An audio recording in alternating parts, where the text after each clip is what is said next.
สบายดีบายโดยโอ้สารไม่ช่างพอเท่าใช่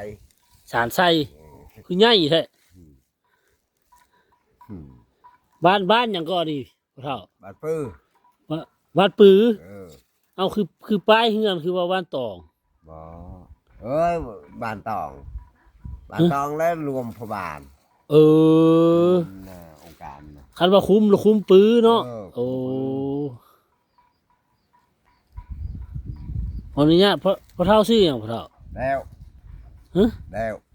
แล้วเออสารลนแล้วบ่นี่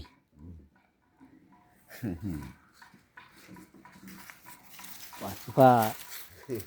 หามาส้มไปเบิ่งน้ำดินเพราะว่าน้องๆเพื่อนมาตักน้ำนี่โอ้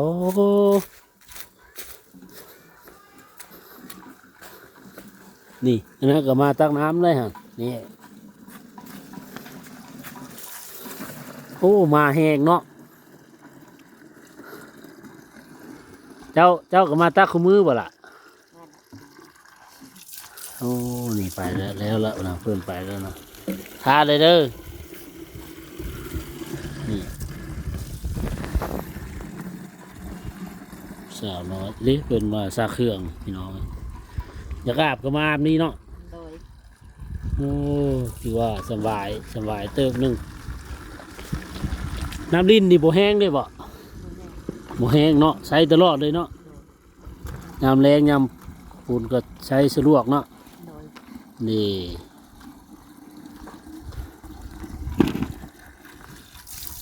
อันนี้แล้วยามน้ำบ่โอ้สิพาเมื่อนำสาวน้อยเพิ่นสาวน้อยตักน้ำคือบ่ห้าบเอาล่ะฮะคือบ่ห้าบเอา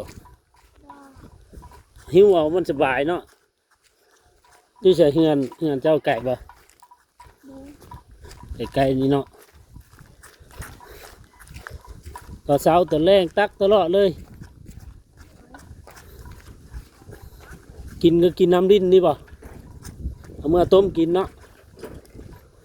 นี่โอ้หนอคนดุเลยเฮ็ดเบียกซอยพ่อแม่ได้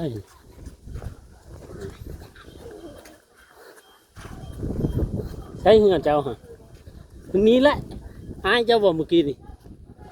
โอ้สองพี่น้องตักน้ำอันนี้คือบุปผาตักน้ำจ้ะนี่เอาซอยอยู่ได้นี่เหือน้องเพิ่นมันผู้ชายเขาท่ายกี่กะเป็นอายเพิ่นน่าจะเป็นอายเพิ่น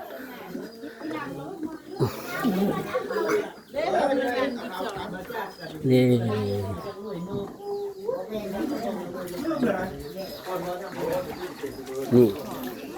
ตักมาใส่ทุกไว้นี้แล้วหันหลัง